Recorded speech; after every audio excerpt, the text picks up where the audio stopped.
reconnu? C'est l'automne de Vivaldi.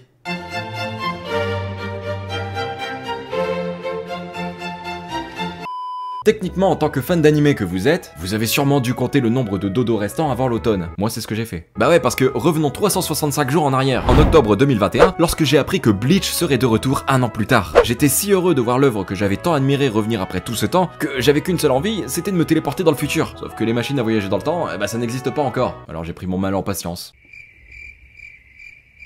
Mais durant cette attente, j'ai non seulement pu découvrir une multitude d'animés franchement plaisants au fil des saisons, mais également apprendre que de très nombreuses œuvres prometteuses allaient faire leur apparition en même temps que la nouvelle saison de Bleach. Et ça, je vous assure que ça m'a rendu encore plus impatient. Les saisons passées, et même si j'ai failli ne jamais connaître l'automne à cause d'un été qui a failli avoir ma peau, ah bah je commence à atteindre un âge avancé, je vous rappelle, hein. Faut plus déconner avec la chaleur. J'ai finalement, contre toute attente, réussi à survivre et à parvenir à attendre la saison que j'attendais tant, l'automne 2022. Même si en vrai, on n'y est pas encore, quoi. Et je pense très honnêtement que tous ceux qui regarderont cette vidéo mettront certes un pouce bleu et s'abonneront, quoi. On peut toujours tenter, mais seront également d'accord avec moi pour admettre que l'automne va être la saison la plus dingue de l'année. Que ce soit en termes de suite avec la saison 6 de My Hero Academia, la saison 2 de To Your Eternity, ou comme je l'ai dit plus tôt, la tant et extrêmement attendue nouvelle saison de Bleach, marquant ainsi le retour de l'une des œuvres les plus marquantes de ces dernières décennies après une longue absence, l'automne s'annonce déjà extrêmement prometteur. Mais ce n'est pas tout. Ah bah ce serait dommage de ne pas terminer l'année en apothéose. Ouais, parce que en plus de ces pépites qui arrivent, d'autres animés encore méconnus pour le moment sont sur le point de faire leur apparition. Et attention, parce que là, ce dont je m'apprête à vous parler dans cette vidéo, c'est de la crème des animés automnales. La crema dell'anime dell'autunno. Oui bon, j'ai jamais dit que j'étais bon en italien. Croyez-moi, l'automne va être beau, l'automne va être riche, mais l'automne va surtout être mémorable. Et très honnêtement, bah j'ai vraiment hâte de le vivre avec vous. Alors, je sais ce que vous allez dire. Oui mais Révor, tu es en avance là.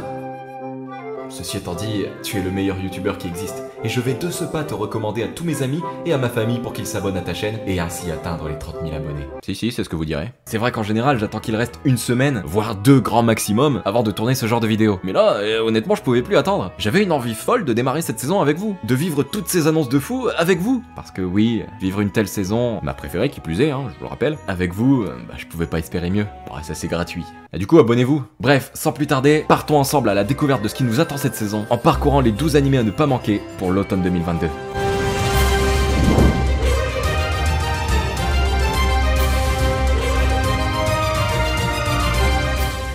Et on commence plutôt calmement avec Uchi no Shisho wa Shippoganai. L'histoire va nous projeter directement à l'ère Taisho, qui se situe dans les années 1912 à 1926. Mameda est une jeune tanuki qui rêve plus que tout de devenir une humaine. Désirant à tout prix découvrir la magnifique ville d'Osaka, celle-ci décidera de prendre l'apparence d'une fille humaine. Malheureusement, les habitants d'Osaka, d'ailleurs on dit comment, les Osakiens? Les Osakais?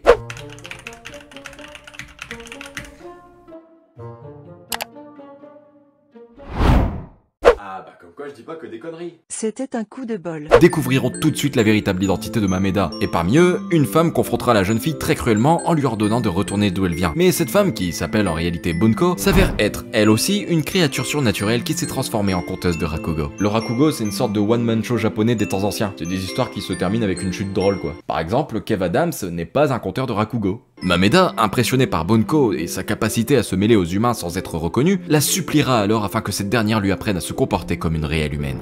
Alors, à première vue, ça a pas l'air d'être un animé extrêmement palpitant avec de l'action à foison et des retournements de situation incessants. Mais si cet animé m'intéresse autant, c'est parce qu'ici, on va directement se téléporter dans le folklore japonais. Personnellement, j'ai toujours trouvé le folklore japonais vraiment transportant, débordant de spiritualité et de féerie. J'ai toujours été fasciné par le monde des yokai et le lien qu'ils avaient avec le monde des humains. Et donc ici, voir deux espèces très bien connues du folklore japonais essayer de se mêler aux humains, bah, je trouve que ça peut mener vers une narration à la fois très drôle mais également très poétique. Il y a un autre facteur qui me plaît beaucoup aussi quand je vois cet animé, c'est le fait de découvrir le Japon à une époque plus ancienne. Ouais, parce que je vous rappelle que l'animé va se situer dans les années 1912, soit 10 ans après ma naissance. Oui, j'ai une bonne crème anti-rides, oui. Faut savoir que les yokai ont commencé à se faire connaître durant l'époque Meiji, qui se situe entre 1868 et 1912, donc juste avant la temporalité de l'animé. Du coup, bah, les humains ne sont pas encore très familiers avec ces espèces, et je pense très honnêtement que par conséquent, les interactions entre les humains et les yokai peuvent être très plaisantes à découvrir. Bref, si comme moi vous êtes intéressé, alors rendez-vous le 30 septembre 2022. Alors malheureusement toujours pas de licence annoncée à ce jour, mais si changement il y a, comme d'habitude vous retrouverez toutes les infos en commentaire épinglé, en dessous de cette vidéo quoi.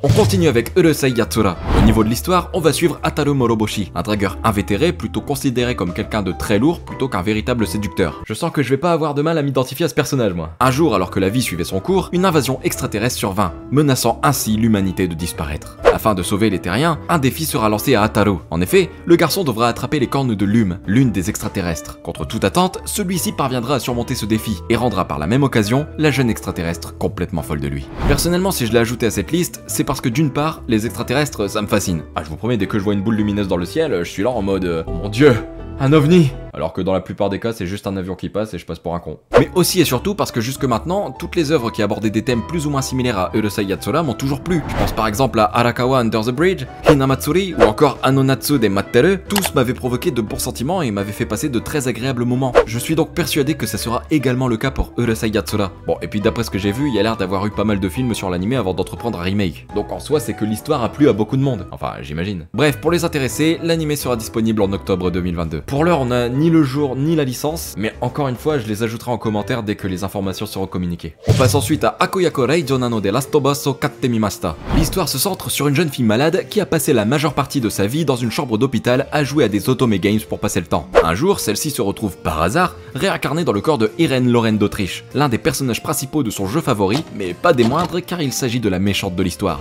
Destinée à épouser le prince héritier Cédric Jan Elmayer, cette dernière est bien décidée à profiter de sa nouvelle vie. Mais malheureusement pour elle, le prince décidera de mettre fin à leur fiançailles, car il est amoureux de Lilia Renworth, la protagoniste principale du jeu. À cause de ça, le destin d'Irene est menacé, et c'est pourquoi, afin de le changer le plus vite possible, celle-ci décidera de conquérir le cœur du demi-frère de Cédric, qui n'est autre que le roi démon, et donc le boss final du jeu. Techniquement, si vous êtes des experts en animé qui connaissent une infinité d'œuvres dues à leur préférence quant à binge-watcher toutes les œuvres qui sortent chaque saison plutôt que de favoriser leur vie sociale, autrement appelés chômeurs, vous avez sûrement dû remarquer que cet animé possédait de grandes similitudes avec My Next Life as a Villainess, avec l'accent. Et c'est justement pour ça qu'il m'a tapé dans l'œil, pour être honnête. Outre l'histoire romantique qui, pour le coup, n'est pas la chose qui me hype le plus, c'est surtout le fait que, ici, on pourrait avoir une héroïne similaire à Katarina, et donc une héroïne qui comploterait sans cesse pour parvenir à ses fins. Comme dans My Next Life as a Villainess, toujours avec l'accent, je suis sûr que, malgré une histoire qui semble très bateau, mon investissement sera très vite suscité si le personnage d'Irene se montre espiègle et très manipulateur. Ce que j'espère, soit dit en passant. Bref, j'ai pas grand chose de plus à ajouter, pour être honnête. Ça m'intrigue et j'ai très envie de voir ce que ça donnera.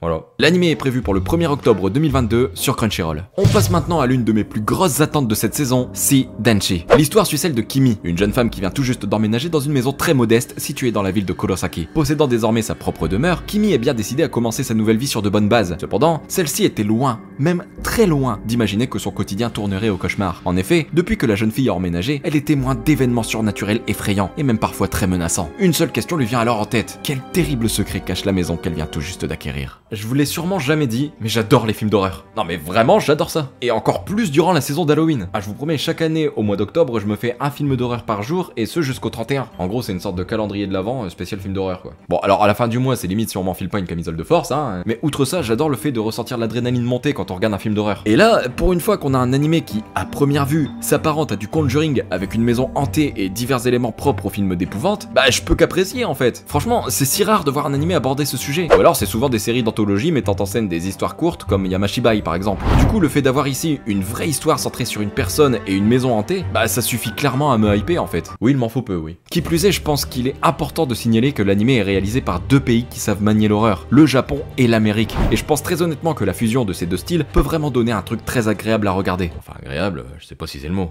Bref, l'animé sera disponible à partir du 2 octobre 2022 sur Toonami. Ouais, c'est assez surprenant, ouais. D'ailleurs, notez que chaque épisode durera 30 minutes, qui me réjouit encore plus personnellement. Bref, on passe à la suite. Cet automne, on aura également le droit à Mushikabore Hime. Lady Eliana, une jeune fille promise à un bel avenir, est destinée à épouser le très respecté prince Christopher. Ainsi, Eliana attend patiemment le jour de son mariage, en profitant de la vie et s'adonnant à ses activités favorites comme la lecture par exemple. Cependant, elle qui croyait pouvoir jouir de ce bien-être toute sa vie, finira le cœur complètement brisé lorsqu'elle apercevra Christopher avec une autre noble qui, apparemment, ne le laissait pas indifférent. Avec cette découverte, Eliana comprend que l'annulation de ses fiançailles est imminente, signifiant qu'elle finira donc seule avec le cœur meurtri. Mais en réalité, Eliana ne s'imagine pas que tout ça n'est que la face cachée de l'iceberg, et qu'en réalité, ce qui se cache sous cette liaison est bien plus compliqué. Alors, j'imagine qu'après avoir pris connaissance de ce synopsis, vous ne soyez pas spécialement emballé quant à vous investir dans l'histoire de Mushikabore Hime. Après tout, on pourrait se dire qu'ici, on va être dans un shoujo gnangnan à base de je t'aime moi non plus et d'une histoire qui ne tourne qu'autour d'un mariage et potentiellement d'un triangle amoureux. J'avoue, c'est ce que je pensais aussi. Oui, malgré tout ce que je vous ai dit dans mes vidéos comme quoi il ne fallait pas juger un animé à son synopsis, bah je persiste à le faire.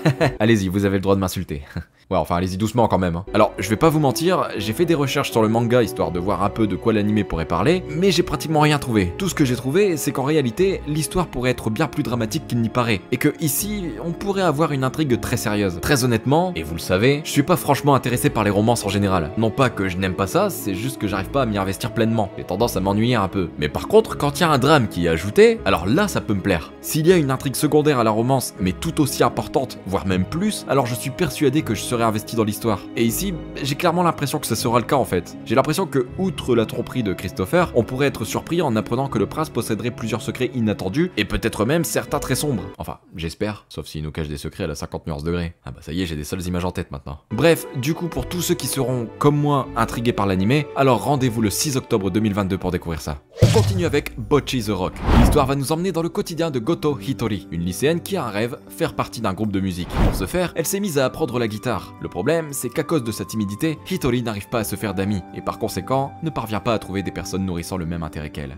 Mais fort heureusement pour elle, un jour, elle rencontrera par hasard Ichiji Nijika, une batteuse qui serait à la recherche d'une guitariste pour son groupe. Tous ceux qui me suivent depuis un moment le savent, je suis passionné de musique, comme vous avez pu le voir en début de vidéo. Alors, ici, je pense que c'est avant tout un petit plaisir personnel, je vais pas vous mentir, je doute que beaucoup de monde seront hypés par cet animé, mais personnellement, j'ai toujours été très investi dans les animés qui parlaient de musique, que ce soit Fuka, Nana ou même Kids on the Slope, j'ai toujours aimé ces histoires qui mettaient en scène des membres d'un même groupe essayer de performer afin de parvenir à un but, tel qu'un concert, une représentation, ou même tout simplement la non-fermeture de leur club, comme dans Kono Oto Tomare. Voilà, je suis un passionné de musique et c'est l'unique raison de pourquoi j'attends cet animé. Oui, je sais, c'est un peu faible comme raison. Bref, l'animé sera disponible à partir du 8 octobre 2022. Autre annonce pour cet automne, Fufu Ijo Koibito Miman. L'histoire va se centrer sur Yakuin Jiro, un lycéen de 3e année, tout ce qu'il y a de plus basique. Cependant, c'est le lycée dans lequel il étudie qui possède une petite particularité. Enfin, une petite, c'est un euphémisme. En effet, dans ce lycée, des cours de couple pratiques sont mis en place afin que les étudiants puissent démontrer qu'ils possèdent les compétences nécessaires pour vivre avec un futur potentiel partenaire amoureux. Et bien sûr, ils seront jugés au moyen d'une surveillance vidéo qui jugera le moindre de leurs gestes. Y a que moi qui trouve ça hyper malsain. Jiro est éperdument amoureux de Sakurazaka Shiori et souhaite à tout prix que cette dernière soit sa binôme pour cette activité. Mais bien évidemment, Shiori ne sera pas choisi comme partenaire de Jiro. D'un côté, j'ai envie de dire comme par hasard, mais de l'autre, je me rends compte que si ça avait pas été le cas, y aurait pas eu d'histoire quoi.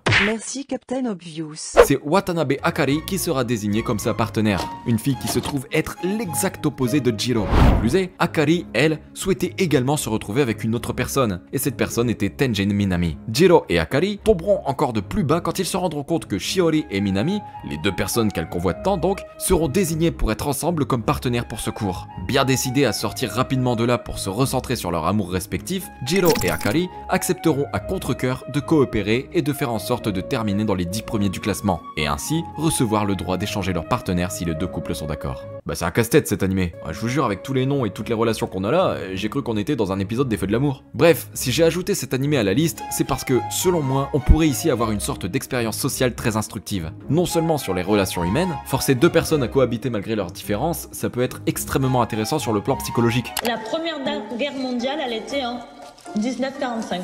Ouais bon, après il y a des exceptions. Mais également sur le développement des personnages. Ouais, en fait, j'ai l'impression ici de voir une histoire similaire à celle de Koito Uso. Et franchement, j'avais beaucoup aimé ce côté psychologique de Koito Uso. Qui plus est, il est bien stipulé qu'on va se retrouver ici dans un seinen. Ce qui, selon moi, signifie qu'on se trouvera ici dans une histoire mature. Et non pas une vulgaire romance de lycéen sans intérêt. Bon, j'ai également fait des recherches sur l'animé, et d'après ce que j'ai compris, le tag ecchi ne serait pas franchement objectif. Apparemment, l'œuvre ferait preuve d'un peu de ecchi, certes, mais c'est très minime. Voilà. C'était histoire de rassurer les gens qui, comme moi, ont du mal avec ce genre. Par contre, désolé pour ceux qui aiment ça du coup. Bref, l'animé sera disponible à partir du 9 octobre 2022. Autre grosse annonce pour l'automne, Kokyo no Karasu. L'histoire nous emmène dans un Japon très ancien. Quand exactement j'en ai aucune idée. Ah bah avec toutes les recherches que j'ai fait, j'ai trouvé aucune date, excusez-moi. L'empereur Koshun, qui règne sur le pays du soleil levant, vit en concubinage avec une dénommée Uki. Cependant, dû à ses puissants pouvoirs, celle-ci est plus connue sous le nom de la Reine Corbeau. En effet, celle-ci serait capable d'exaucer n'importe quel souhait, de la simple demande de retrouver un objet perdu à infliger de véritables malédictions mortelles. Ses pouvoirs sont tels qu'aucun souhait ne lui résiste. Koshun, qui lui aussi possède des rêves, décidera alors d'aller solliciter l'aide de Uki. Mais celui-ci était loin d'imaginer que sa demande changerait totalement le cours de l'histoire. Est-ce que j'ai vraiment besoin de vous dire pourquoi je l'attends celui-là? Non mais vraiment, on a tout ce que j'aime dans cet animé. Un Japon des temps anciens, une ambiance mystérieuse, et surtout une intrigue qui, apparemment, s'apparente à un problème de maîtrise du temps. Et ceux qui me connaissent, bah vous connaissez mon amour pour les histoires qui parlent de voyage à travers le temps. Alors oui, je suis d'accord, dans la plupart des cas, il y a zéro logique. Mais mais faut avouer que beaucoup d'histoires qui abordent ce sujet sont très souvent captivantes. Y a qu'à voir la dernière sortie en date qui n'est autre que Summertime Rendering, et qui pour le coup est une véritable pépite. Bref, du coup voilà, j'ai pas grand chose à ajouter de plus, si ce n'est que le synopsis de cet animé me replonge tout droit dans mes bouquins de littérature japonaise que j'ai dévorés par obligation, lorsque j'étais à la fac et que je devais faire des analyses sur ces histoires si envoûtantes. Bon, la plupart du temps j'avais en dessous de 10. Mais c'est pas le sujet. Bref, l'animé sera disponible à partir du 1er octobre 2022, mais hélas, toujours pas d'indication concernant une éventuelle plateforme de streaming. On continue avec, et là je vais galérer, Yusha Party o Tsue o Sareta Bestamer, Sakyoshu no Nekomimi Shoujo to Deaeu. Rain, qui d'ailleurs a un nom qui s'écrit comme l'organe que j'ai vendu et qui m'a permis d'acheter mon PC, est un aventurier qui est spécialisé dans le domptage de monstres. Le problème, c'est que depuis qu'il a rejoint le groupe du héros, il se trouve que les autres membres ont tendance à le dénigrer à cause de son niveau très faible. Et malheureusement, un jour, Rain se fera carrément exclure du groupe. Bien que triste de cette décision, Rain continuera à exercer la profession de dompteur de monstres malgré tout. Même s'il reste très faible, celui-ci continue sa vie de manière la plus tranquille qui soit. Cependant, un jour qui paraissait tout à fait normal, Rain fera la rencontre d'une fille chat, l'une des races les plus puissantes au monde. Pour être honnête, je sais pas trop quoi en penser de celui-là. D'un côté, l'aspect fantasy couplé à l'aventure m'intrigue beaucoup, mais d'un autre côté, j'ai peur qu'on nous resserve le même speech que d'habitude avec un héros considéré de faible par une bande de personnages tous aussi présomptueux les uns que les autres, mais qui au final se révèle être complètement OP. En plus, même si c'est pas clairement stipulé dans les genres, j'ai l'étrange sensation que l'anime pourrait partir vers une sorte de harem très encombrant avec un héros qui dompterait des races humanoïdes toutes de sexe féminin. Je vous avoue que ça me fait peur, hein. Du coup, je le garde sous le coude parce que si jamais ça s'avère être l'exact opposé de ce que je pense, alors je me ferai une joie de le regarder, mais je garde tout de même des pincettes pour éviter d'être déçu. Vous savez, dans la vie, faut toujours s'attendre au pire. Ça évite d'être déçu, hein. J'ai adopté cette leçon de vie quand j'ai regardé la saison 2 de Yakusoku no Neverland. Une douleur encore trop récente. Pourquoi j'en parle ? Bref, l'anime sera disponible à partir du 2 octobre sur Crunchyroll. Cet automne, on aura également le droit à Shinobi no Ittoki. Au niveau de l'histoire, on va se retrouver dans un monde où deux clans de ninjas extrêmement puissants sont en guerre depuis un long moment. D'un côté, les Iga et de l'autre, les Koga. Nous suivrons Ichiji Sakuraba, un lycéen tout ce qu'il y a de plus normal qui est persuadé que les ninjas ne sont que pure légende. Le truc, c'est qu'un jour, celui-ci se fera prendre pour cible par des ninjas justement, comme par hasard. En réalité, c'est le clan Koga qui tentera de l'éliminer. En effet, Ichiji est en fait, contre toute attente, l'héritier légitime du clan Iga. Une histoire avec des ninjas, ça fait longtemps que j'en ai pas vu en vrai. Et je pense très honnêtement que si l'histoire est bien amenée, ça peut donner un truc vraiment cool à voir. Non seulement en termes d'action avec toutes ces bagarres qui s'annoncent, mais aussi en termes de culture. Parce que oui, la culture des ninjas est franchement intéressante à découvrir. Ce qui peut être sympa aussi, c'est de découvrir comment Ichiji va passer d'un simple lycéen sans histoire à celui d'un véritable chef de clan ninja, devant donc prendre des décisions extrêmement complexes et devant même apprendre à se battre afin de protéger son clan. Peut-être même devant apprendre aussi à gérer sa double vie, celle de lycéen et celle de chef de clan de ninja. Enfin, si tant est qu'il accepte son nouveau rôle, bien évidemment. Bref, honnêtement, j'ai très hâte de découvrir ça, et du coup, pour tous ceux qui nourrissent le même intérêt, alors je vous donne rendez-vous le 4 octobre 2022 pour découvrir l'anime. On passe maintenant à un anime qui me laisse perplexe, mais qui, malgré tout, m'intrigue pas mal, Kage no Jitsuru Kusha ni Nareta Kote. Sid Kageno est un garçon qui n'a qu'une seule ambition, pouvoir agir dans l'ombre, être celui qui tirera les ficelles et ainsi imposer ses directives au monde. Alors qu'il vivait une vie plutôt médiocre, celui-ci finira par se réincarner dans un autre monde tout en possédant une puissance suffisamment grande pour mener à bien ses projets. À partir de ce moment, Sid décidera de recruter des membres afin d'établir une véritable organisation dans le but de faire tomber l'un des plus grands et plus machiavéliques cultes qui subsistent dans l'ombre, le culte des Diabolos. Bon, alors, je vous avoue que c'était pas franchement évident de le résumer celui-là. En réalité, je comprends pas du tout où l'anime veut nous emmener. Est-ce que le héros est gentil ?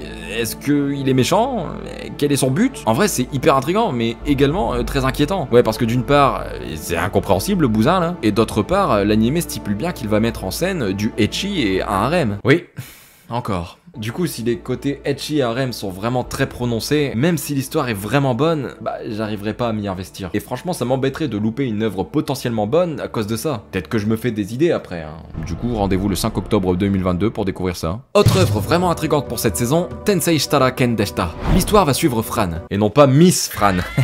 Oui, bon, référence de vieux. Tiens, d'ailleurs, manifestez-vous dans les commentaires si vous avez la ref, que je me sente un peu moins seul. Une jeune fille qui a subi de nombreux chocs émotionnels dans sa vie. D'abord orpheline, puis condamnée à l'esclavage, et enfin attaquée par un monstre. On peut dire que Fran n'est pas la personne la plus chanceuse qui soit. Cependant, sa vie changera du tout au tout lorsqu'elle trouvera par hasard une épée légendaire. Cette épée est en fait habitée par l'âme d'un homme venant de la Terre et qui s'est en fait réincarné en épée. C'est alors que Fran et l'épée scelleront un pacte et décideront de partir ensemble explorer ce nouveau monde et tous les dangers qui y résident. Alors, vous savez que j'aime les isekai. Vous savez aussi que j'aime encore plus les isekai qui sont originaux. Du coup, vous comprenez pourquoi cet anime m'intéresse. Pour une fois, ça change carrément là. On a un héros qui va se réincarner en épée.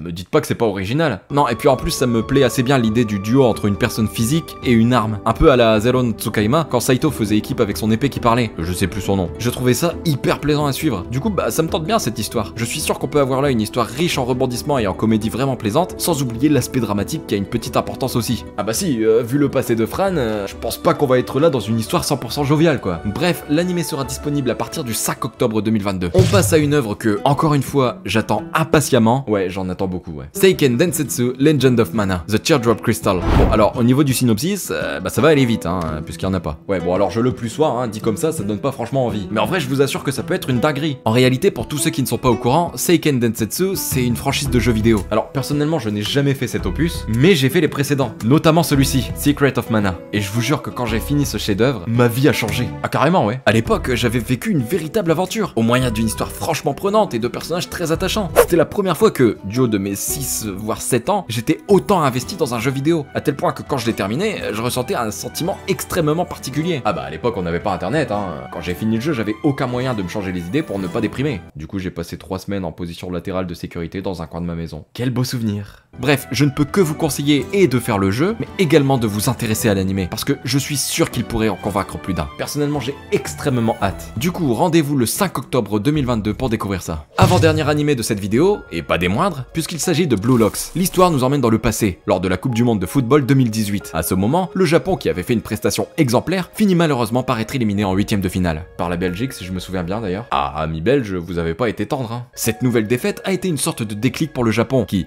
désirant devenir plus fort, a décidé de créer le Blue Lock, un centre de formation révolutionnaire rassemblant les 300 meilleurs attaquants lycéens du pays. Le but du Blue Lock est de trouver l'attaquant qui sera capable de venir à bout de tous ses rivaux sur le terrain. Un joueur ultra individualiste qui parviendra à lui seul à trouver le chemin défilé. En gros, les 10 autres joueurs, c'est juste des figurants quoi. Yoichi Isagi, un jeune joueur passionné mais encore inconnu, rêve d'obtenir ce rôle qui, selon lui, serait une opportunité ultime pour devenir l'attaquant ultime du Japon. Mais pour y parvenir, le chemin sera long et extrêmement sélectif. Et Yoichi devra remettre en question tous ses principes pour pouvoir espérer se hisser au sommet des joueurs du Japon. Bon alors personnellement, j'adore le foot. Zazie c'est mon joueur préféré. Du coup, ouais, un animé qui porte sur la Coupe du Monde, bah ça me plaît carrément cette histoire. Je pense aussi que, outre le côté compétition de foot, on peut avoir une réelle phase à la fois dramatique, mais aussi très inattendue, notamment vis-à-vis des relations entre les personnages, les obstacles qui se dresseront devant la route de nos héros, mais aussi et surtout la soi-disant phase très sélective qui pourrait nous faire nous attacher à des personnages qui quitteront l'équipe au fur et à mesure. Et franchement, ça peut être cool de se dire qu'aucun personnage n'est intouchable, et que n'importe qui pourrait jarter de l'équipe, qu'importe depuis combien de temps il est là. Enfin, je pense pas que ça se passera comme ça pour être honnête. Là, je ne fais que des spéculations parce qu'en fait, à part le synopsis, je ne connais absolument rien de Blue Locks. C'est juste que j'espère que ça se passera comme ça en fait, histoire de mettre un peu plus de piment en plus des différentes intrigues footballistiques qui auront lieu. Quoi qu'il en soit, s'il y a bien un thème que j'ai jamais abordé sur ma chaîne, c'est bien le sport. En même temps, vu ton corps de lâche, t'as pas franchement le matos pour en parler quoi. Mais honnêtement, Blue Lock est vraiment une œuvre que j'ai envie de suivre semaine après semaine et peut-être même en faire plusieurs analyses. Parce que très honnêtement, je suis sûr qu'on peut avoir là une grosse surprise et que même ceux qui ne sont pas spécialement attirés par le foot pourraient y trouver un intérêt. Bref, réponse le 8 octobre 2022 sur Crunchyroll. Et enfin, mesdames et messieurs, l'animé qui va bouleverser l'automne, en plus de Bleach bien évidemment, Chainsaw Man. Bon alors, pour le bien de cette vidéo et du référencement, je vais prendre le temps de résumer l'histoire de Chainsaw Man. Même si, soyons honnêtes, je suis sûr et certain que tous ceux qui regarderont cette vidéo sauront déjà de quoi ça parle. Ou alors vous vivez dans une grotte, auquel cas je vous demanderai bien l'hospitalité. Non, parce que j'en ai marre de crever de chaud dans mon 5 mètres carrés. L'histoire va nous emmener dans le quotidien de Denji, un jeune homme complètement fauché qui, en plus de ça, a des dettes à rembourser. Il faut savoir que le monde dans lequel se déroule Chainsaw Man est rempli de démons en tout genre, des démons qui naissent des peurs humaines. Plus la peur est forte et plus le démon l'est également. Pour contrer cette menace, une organisation de chasseurs appelée les Devil Hunters, chasseurs de démons, en gros. De rien pour la traduction, a été mise en place. Denji est l'un d'entre eux. Accompagné de son chien démon tronçonneuse, Denji tente comme il peut de rembourser les dettes de son père en accomplissant plusieurs contrats. Cependant, un jour, celui-ci se fait trahir et de ce fait, se retrouve obligé de fusionner avec Pochita, son chien. Devenant ainsi un homme tronçonneuse, Denji est recruté par le gouvernement afin de traquer l'un des démons les plus puissants qui existent, le démon flingue. Quand j'ai découvert cette œuvre, ma première réaction a été « Mais qu'est-ce que c'est que cette Et plus les jours passaient, et plus je voyais de personnes vanter les mérites de Chainsaw Man. L'animé était tel qu'il était devenu le plus attendu de la saison automnale. Honnêtement, je comprenais pas. Comment un animé avec un scénario si absurde pouvait être l'attente numéro 1 des gens. Je me suis donc renseigné sur l'œuvre, et à l'issue du premier tome terminé, mon engouement était tel que j'avais plus envie d'acheter la suite, mais carrément de continuer en animé pour vivre la hype que provoquerait Chainsaw Man le moment venu. Bon, c'est aussi parce qu'à ce moment-là, mon portefeuille traversait une crise d'anorexie. Je vous promets, à l'issue de ma lecture, j'avais compris pourquoi cette œuvre était si attendue. Et pourtant, je vous rappelle que je n'ai lu qu'un seul tome, hein. Franchement, franchement, j'ai vraiment hâte de découvrir ce que nous réserve l'animé. Surtout quand on voit la qualité de l'animation. C'est juste ultra beau en fait. En même temps, c'est ma pote qui est aux commandes, hein. Je dis ça, j'ai rien. Bref, du coup, rendez-vous le 11 octobre 2022 sur Crunchyroll pour découvrir ça. Bref, voilà ce qui conclut cette vidéo. J'espère qu'il y aura quand même 2-3 titres au minimum qui vous auront plu parmi cette liste. Personnellement, comme je l'ai dit dans l'intro, j'ai vraiment extrêmement hâte de commencer cette nouvelle saison avec vous, parce que très honnêtement, il va y avoir de quoi faire. Oui, bon, alors vous me direz très certainement qu'en ce moment, je suis pas franchement constant. Je sais. Quoi qu'il en soit, je vous assure que je fais tout mon possible pour que la constance revienne. Même si on dirait pas, je vous assure que j'essaye du mieux que je peux. Bref, si la vidéo vous a plu, n'oubliez pas de balancer votre plus gros kamehameha sur le pouce bleu et de vous abonner pour ne pas louper la prochaine vidéo. Sur ce, moi je vous laisse, je vous fais des bisous et je vous dis à plus dans une prochaine vidéo. Ciao.